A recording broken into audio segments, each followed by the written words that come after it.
What if I told you that I brought you hot gist today? Very, very hot one, because the individual I have on my couch, you see her, the lady in red, pretty, amazing, Pamela Williams. Thank you. So I've known Pamela for a short while, not so long, and 2.5 years. I feel like she's that girl that, I don't want to say you have your life sorted out, because I mean none of us have our life sorted out, but I see you as someone that is really fierce. You are like a go-getter and stuff. So I'll allow you now to introduce yourself. It is honestly so nice to finally be on the Self-Series with the Wildflower. Thank you for having me. So my name is Pamela Williams, and I'm the creative director at Aidos Creations. Aidos Creations is a digital media agency that offers social media management, website design, development, branding and design, photography and videography. Where we are currently is one of our outlets called the Aidos Studios, and it is really nice to have you here with me. Thank you for coming to my space to do this. I'm a host, aside being the creative director of Aidos. I host events, corporate events, birthday parties. I also do brand strategy development for personal brands and organizations, and I'm an avid writer and events planner. Oh my god. Thank you. Oh my god. It is Pamela. All that she is, and so much more. So much that she has not stated. Right. So I'm just like imagining, right? Someone would look at you, you know, and just imagine like how your journey started. What was life like for you as a child growing up and all? Because I know that your experience from childhood shaped who you are today, that at 25 you can manage a media agency, you can host corporate events, you can even host like fun events, not just corporate events. You have the energy of, I don't know, you have so much energy in you, and it's so beautiful to see. So just can you take us, like, I would like to know as a person, like, what was life like for you as a child growing up, and how did it stem into who you are now? That's a very, very interesting question, because sometimes I sit back and I'm like, how did I even get here? Right? And growing up, I was always that one to always be in the spotlight. So I was very loved. I come from a very loving and caring family, and they were very intentional about things we liked. So I'd always had that passion to maybe dance or sing or write. From age 10, I already started dancing in church, choreographing, writing scripts, writing poems, particularly, writing fictional stories, and even directing my peers from school to church and the likes. And then it blossomed beyond that, right? I fully got into like the Christian ministry of dance and drama. So from there, it just kept going up and up and up, and I now developed a very strong flair for media, particularly speaking. So I started speaking a lot. I started doing a lot of spoken word, a lot of acting, a lot of dancing. So it propelled me into, oh, there's more to me beyond the very intelligent girl in school that knew chemistry, physics, and math. You were also intelligent. Oh my god. So I felt like there was more beyond that. I know it's Africa, right?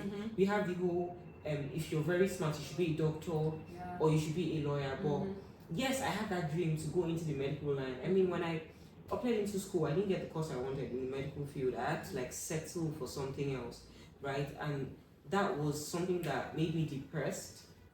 So I felt like dancing and writing and singing and doing all of that, anything that had to do with the theater, brought me to life. So at every point I had, and I'm a Christian, proudly Christian, at every point I used it as an opportunity to express myself.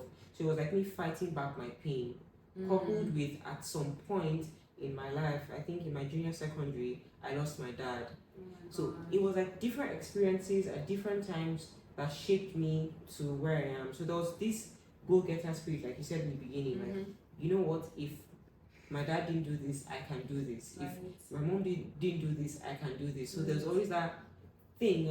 People call it a drive or a passion. I just call it that thing that just keeps pushing me to like wanting to achieve and wanting to do above par. Okay. Right, yeah. Amazing. So I'm just wondering, when you mentioned that, you know, your parents allowed you, because, you know, this is Nigeria. Let's not even talk about Africa. At least I've not gone to Ghana, I've not gone to Mauritius. This is Nigeria that I'm in. The average Nigerian father and mother would prefer that, you know, you come back from school and you stay with your books. There is no form of, you hardly find parents that, you know, allow their children go into arts, you know, yes, explore, thank you. So what would you say? Would you say your parents were very exposed, or what would you say give them the leverage to allow you, you know, explore? Was there no fear of, oh, this child would meet like bad pairs that would, you know, derail her and all of that stuff? I mean, there was that fear, definitely, but the thing is, growing up, I was surrounded by a lot of older people. So there were always eyes around me. Like, if I'm going to a certain place, my mom is fully aware of where I'm going, who I'm going with, who is going to be there. So there was that peace of mind that she's safe, she's fine. And most of the things I did that were as regards media were in the church. So there was already a body, an organization. You had like somebody to hand me over to. So it wasn't like I was doing it in like the secular industry. So it was always in the church. Maybe it's a Christian organization, or it's a Christian meetup, or it's a Christian hangout. So that comfort of, you know how Nigerian parents can be overly religious, like, oh, it's church, so by all means, right? So that was a leverage. But growing up, I was able to see, oh, beyond the four walls of a church building, there's more about media I could learn, right? And certain qualities had already been instilled in me, so it was just easy to enter into the crowd and not totally mix, but get past it and get to where I want to be. Amazing. So yeah. So let's talk about your time in school. You know, they gave you. I also got a course that I did not like in school, and I know the fear of having to stay at home and write another jam was so much that I just took it, and there was this thing of, your son at level, don't worry, you change to what you want. That's the fattest facade. I'm telling you, the biggest one ever. Because it never happens. For 90% of people. Thank you. It hardly ever happens. Yes. Especially if you don't have like so much resources, except you're like living from a federal to like maybe a private school or something. Exactly. But your parents, like, it hardly ever happens. Yeah. So I wanted to explain that period, the experience in that season. For just like you said, there are a lot of Nigerians now that are just going with whatever is offered because they want to get certificates and all of that. So how were you able to deal with the experience? Because you started using art and, you know, your expression of art to, you know, to deal with the situation. But what encouraged you? You know, what encouraged you to stay? And just like a word of encouragement with respect to, you know, when life gives us lemon, most times we want to stay and then suck with the lemon instead of turning it into something beautiful. So how did you turn it into something beautiful for yourself? Okay, so when I got into school, it's quite a very funny story. So when I got like the text of, oh, you've been offered admission, right, to this particular prestigious institution, I was like, oh my god, finally. I told everybody, oh my god, you guys, finally we're leaving the house. We're no longer going to be at home for another year, because I already stayed 1 year at home. So I had packed my bags, like my bags were set. I was just waiting for the letter, and once I got it, I was like, time to go, right? So there was a process that you're meant to go through. So once you get that text, you then go to like a cyber cafe then, because I don't think we're very handy with so many phones. You go there and then you log into your portal and check for the course you were given. Like, you need to confirm the course you were given. Right. So in my head it was a certain course, and I got there and it was something else. I'm like, refresh. Let's check it. Let's check again. It's not, I don't think it's a mix up. I was like, are you sure this is not someone else's? And it was like my name, everything, and I'm like, oh my god, how? So from that point, there was like a mental downturn. I instantly became very sad and depressed, and I felt like, oh, it can be fixed, because I'm a naturally optimistic person, overly positive. Like, you can literally be fainting and I'm like, oh, don't worry, you're going to be fine. I don't know how I keep up that energy, but it's just there. But like, yeah, so I was optimistic that it's going to change, and it was a mistake because I had met all the requirements. So this should be a mistake. So years down the line, we later realized that it was the catchment area. So you had to be in a certain catchment area to be given certain courses. Right? So we are like, oh, so this was the reason. So getting into school, accepting fate, 100 level, I was like very serious. I wanted to move, like you said, move to my preferred course and everything. I intended to move. I'd done everything. I wrote jam in 100 level. I wrote jam in 200 level. I wrote jam in 300 level. I wrote jam in 400 level. I love it. I didn't give up. I would literally, from school, when I'm back, we'll be having exams. Maybe that period is like another jam. I'm reading for jams, reading for exams. So I'm like doing SS3 chemistry, physics, and I'm doing my coursework and submitting my project thesis and everything. Like everything, I was combining it. So I still didn't get what I wanted. Right? Some people were like, Pam, give up. It's about time you gave up on this thing. You've literally fought hard. Like I went as far as attending classes at the faculty I wanted to be. Oh my god. So I felt like, oh, I can attend this class, right? And then also attend my class, and then I'll be picking up on whatever they're doing so that when I transfer, I'm not totally lost. I was that determined. Oh my god. So a lot of people do not know this story about me. Only very few people. And something you asked that I would really like to answer, what really got me through school and like the whole thing were the people I had. I am lucky with the gift of men. I have very amazing people in terms of family, friends, people in church. Like people around me just tend to understand me and help me through things. Of course, I cannot displace the fact of the Holy Spirit guiding my thought process, because I've never been suicidal. No, don't worry. I've never been suicidal or anything. But I've always had my downtimes a lot. Days where I'll go home and I'm just going to sit and cry, not because anything triggered you, but when certain thoughts come to your mind, you're like, why am I here? Like, is this it? Do you have that like that? Is this it? Yeah. Like, is this what is going to be? So I literally fought through the times through support from friends and family, and then also believe in myself.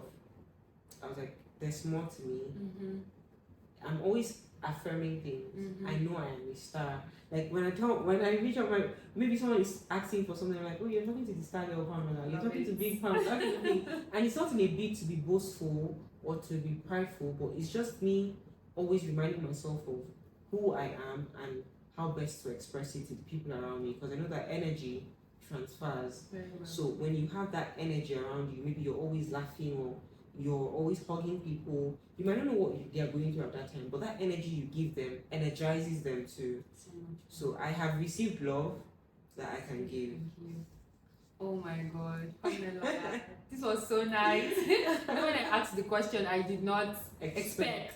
I did not expect the depth of what you share, but I think it's so beautiful, and I like that. I feel like you're very self-aware.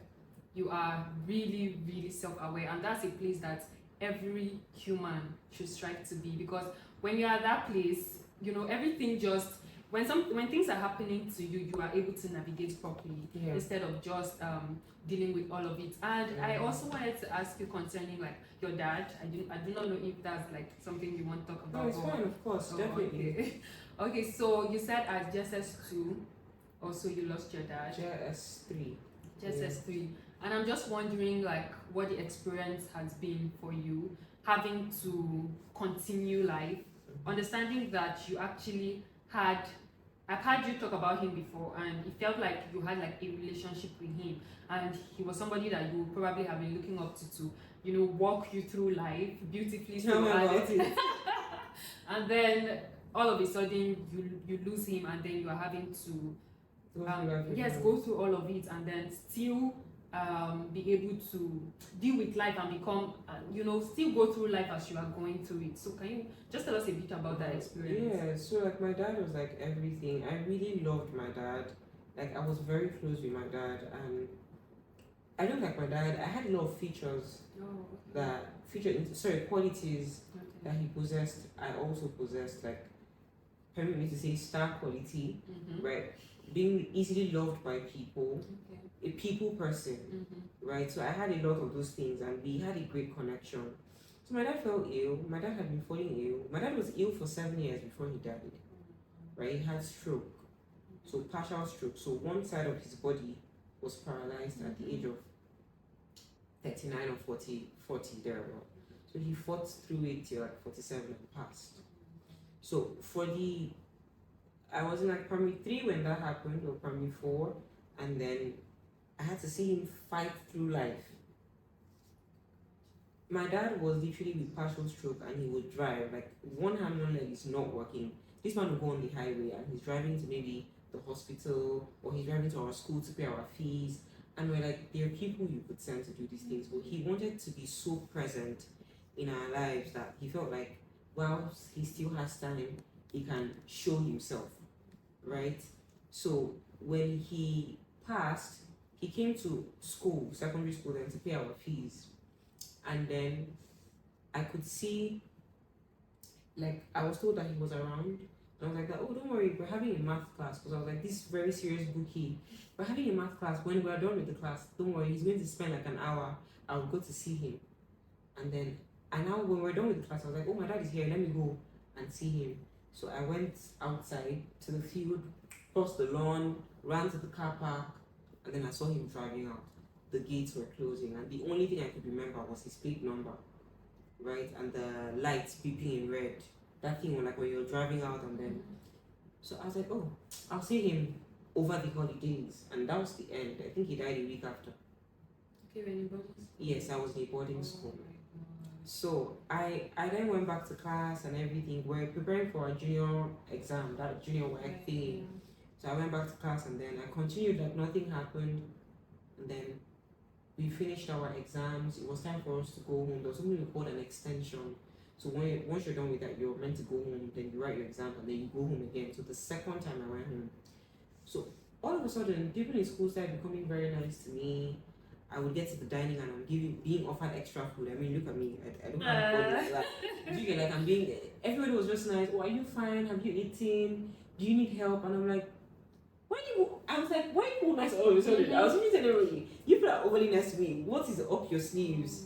Not knowing that the news had hit like the whole state that my dad was gone because he was into politics and he was also a mobile staff.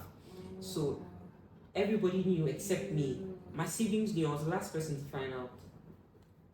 So I now got home that day, and then the house was full. There was an energy in the air that was off. I could tell because I was like, no, something is off. We were in a bit of a joyful moment. I just got back from school, right? And like, oh, you did well in your exams and stuff like that. And I entered. There was an energy. There was everybody. Everywhere was just so choked because people would come to sympathize. And then my mom was like that she had good news and bad news. And I was like, start with the bad news first. You know, you always want to hear the bad news first before you go into the good news. So I was like, give me the bad news. And she was like, oh, you lost your dad. And I was like, oh, it's fine. So my reaction blew everyone away. I didn't expect to react like that, being I'm a very emotional person. So I was like, oh, it's fine. These things happen. And my mom was like, no, you're kidding me. This is not the reaction we expected. So I held on to that reaction till like midnight. So you know when you're sleeping and you wake up and you're like, oh wait, your dad died, and everything is coming back to your head, and you're like, your dad died. We lost your dad. We lost. And I'm like, wait, oh my god. And it hit. I was like, oh my god. So it was midnight. I woke up and I'm like, whoa, this actually happened. And then I now started crying. That was when I cried. That was like 7 or 8 hours after. And then my mom heard and she came to my room and she was like, oh, I knew you would break down at some point. And then she gave me some sort of comfort and we prayed and then she left and I slept. So I woke up with everything is going to be fine. We're going to move past this, that kind of thing. My sisters were crying. Like every day was just an emotional journey. And we went through all of that. And I felt like for the fact that I knew who my dad was and what he did for people, and I wanted that legacy to live beyond him, I felt like it's in my place. I placed some sort of ultimatum on myself, like some sort of pressure that you have to be something, you have to do something, you have to be able to help people the way he did. So most times when people ask me what my driving force is, it's not necessarily to leave my dad's legacy, but to ensure that what he left and instilled in me does not die. Right? So I want to push that. I want to be able to help people. I want to live beyond myself. Right? I want to take people from maybe depression or a place that is really not nice to a place that is better and a place that they want to be. Because I've had mentors. I've had amazing mentors that have literally helped me through life. Right? Financially, physically, spiritually, mentally, in every wise you can think of. They have been very supportive, and I feel like I can be that person to other people because I know that my experience shaped me and people are being shaped by theirs too. I feel like you have a very beautiful mindset. Thank you. To think of, loss as something you want to, ride on to do better. I feel like it's a very, very, when we experience loss, we think more of ourselves. Yes, the grief stays with you. It stays with you. I know that it doesn't leave, but for you to want to stay on it and not just, I've lost something, I've lost someone, but I'm not going to lose something. Yes. This thing that this person has given to me, I'm going to, build on it and be better. I feel like it's a very, very beautiful place to be. Yeah. And I'm so grateful for where you are. I'm sure that your dad, I don't know, they say you watch us. So I'm sure that if he's ever watching, I'm sure that he's really, really proud of you. I'm sure that he is. Okay, so I want you to take us through life. I know you schooled in Ilorin. You grew up in Ilorin. No, I grew up in Lagos. Lagos. I homeschooled in Ilorin. Oh my God! Just when you see, don't ever think you know someone. Social Actually. media. Hey, God, I beg. Oh, okay. So, but I know that I want you to take us your experience from Ilorin to Abuja. Your coming to Abuja was from Ilorin. Yes. Okay. So just a bit of it, because I know you came to Abuja through NYSC. Yes. There are thousands, and I want you to talk on this because there are thousands of people trooping to Abuja for this NY National Youth Service Corps. And then you come, and sometimes it hits you that the whole street of gold that you are coming to is not exactly the street of gold. Exactly. But you came, and it feels like you want to take the Abuja from those of us that even think that thought that we've been here. So just take us through, what you were doing in Ilorin, how you transitioned NYSC, how you came, and how it's going for you. Okay, so I'll keep it very short and straight to the point. So once the call-up letter for NYC came, I had already prayed and I was like, I wanted Abuja because I had a plan, I had a vision. I had been praying about serving in Abuja for 3 years before I eventually came to serve there. Why is that? Because I had a plan in mind, I had a vision, like an already existing plan I felt like I needed to achieve. And the only way I could do that was if I was in this particular state or territory. Yes. So I got the call-up letter and it was Kano I was given. I cried. Of course. I was like, no, I didn't get the course I wanted. And I'm still not getting where I want to. Like, life, can you just give me what I want for once? I said I wasn't going to go. My mom said, you're not going. We're not going to settle for less. You settle. I said, yes. we were really pissed off because we're like, we literally hoped and prayed and everything. And why is it Kano? So we got the call-up letter, and then I was talking to a mentor of mine, and I told him that, sorry, you will not believe I was posted to Kano. And he was like, oh, that we discussed previously about me serving in Abuja, so I shouldn't worry. We'll work it out and see how it's going to be. And then he encouraged me to go to camp. So if he did not tell me to go to camp, I won't go. Because my mom and everyone were like, don't go, we'll wait for the next batch or something like that. So he's like, no, just go there, experience it. It's your time. There's a reason for you to be in Kano. And I'm forever thankful to him for giving me that advice, because I was able to go to Kano and meet the most amazing people. I had the most amazing 3 weeks of my life, or maybe 2 weeks and 4 days, because I went to camp a bit late, like 4 days after it began. And then I got there, met all people, and I'm like, okay, not bad. Kano is not bad. Though the weather was harsh, but it wasn't bad. It wasn't terrible. And then I made the most of my time in camp. I made the most of networking.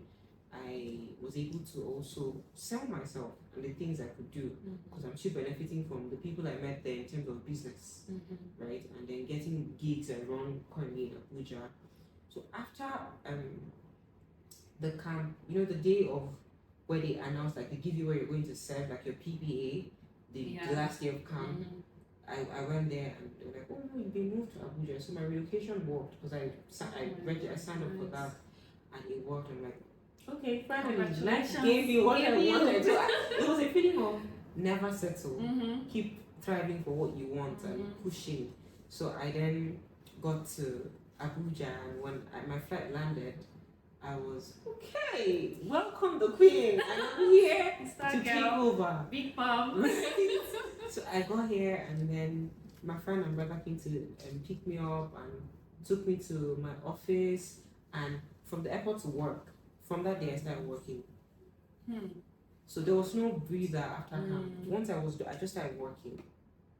My PPA was like everything was set. Like I knew that God was in motion for me, and I kept saying, if it's not your will for my life, then it shouldn't happen. If I'm not meant to be in Abuja, I ensure that every effort I make is thwarted, right? So everything was just working in accordance to God's will as I believe, and then I'm here today running a over $30K company, and like just a lot of things are just happening, and I know that it's just time, chance, taking opportunities, and making the best use of whatever comes your way, capitalizing and maximizing on every opportunity. Now, it might not necessarily be every opportunity, but there's certain opportunities hit your table, and if you miss it, it's on you. So I was able to like, okay, weigh my opportunities, and then just keep scaling from there. So good. Pamela came in and she's really, really taking over. She's a star girl. I'm so proud of you, seriously. I'm just going thank you. I'm actually going to ask you this question and then we'll wrap up and stuff. So when it comes to respect to body, right? No, I can ask you this question because I'm also I know you're not going to say that. Okay, so when it comes to, there is something that I'm currently doing something with girls with self-esteem and stuff. Okay. And when I meet young girls, those that are too fat think that it's a problem. They are ashamed of it. Those that are too slim, when somebody is big, there is this thing that even when they feel small in themselves, it's difficult to show. Because their whole body covers it. It's only maybe when they talk or when you now say, oh my god, this, yeah. But when somebody is petite, it becomes a problem because you already look that way. Petite. You need to carry yourself in a certain way. And I'm asking you because you do that. And you walk into rooms and people would never, on their life, make you feel small because they think you look small. Yeah. And peradventure they even want to do it. The aura, the way you present yourself gives them this, don't go there, someone that knows who she is and all of that. So I just want to, how have you been able to develop that kind of mindset? Because it's a lot, I have experienced it myself and I'm growing through it. I can't even say I'm over it. I'm growing. Every day I still have to wake up and affirm myself because before I can step into rooms and feel like, oh, I got this. So, and then coming across people and it's like a problem. They just feel like, and even with people that are even big, let's not even limit it to the petty ones. So just how has it been like building? Because I know that it will take a lot of building and growing to believe in oneself to the point that they can stand before anybody and not feel intimidated. The power of your voice. Your voice holds a lot of power, right? I will talk about some other factors that can help build your esteem as maybe a big person or whatever size you are, right? You're beautiful in your own way, and you need to accept that. I never used to be this small or skinny, but you know how maybe life and stress and different things happen to you as a woman. Your body keeps changing, so you're consistently changing, right? Like 2 weeks ago, I was 3 kg bigger, and this week I'm like 3 kg less, and next week I might be. So, right, your body keeps changing, but it's really not about the outward appearance. It's about what you carry inside, who you are inside. So you need to understand that you have a voice, and there is power in that voice. That is why when you're walking into rooms, you might not even necessarily, you're walking in, might not necessarily turn eyes, but when you start speaking, they say, who is that? Who is that? You get that kind of thing. So it is your voice and how you're able to control the tone. So as a small person that I am in size, I know that if you look at me, there's already a smallie or this young girl or something. And then when I start communicating to you about maybe your business needs or your problems, you're like, okay, no. So there's that piece of building yourself to ensure that the kind of crowd you want to look at you in a certain way can look at you in a certain way.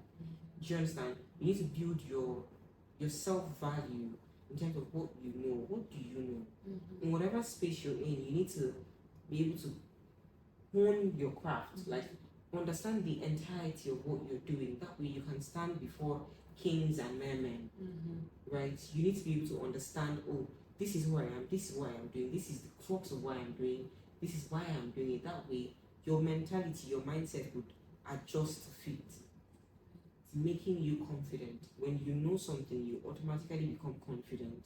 Right? If you do not know something, or if you're not well equipped about something, you might not be as confident as expected. Yeah. But you automatically become confident. So the power of your voice, building confidence, ensuring that you're knowledgeable to a point that it just emits confidence. Because when you start talking, people are just spot on to listen to you, that kind of thing. And then your carriage, how you carry yourself really matters.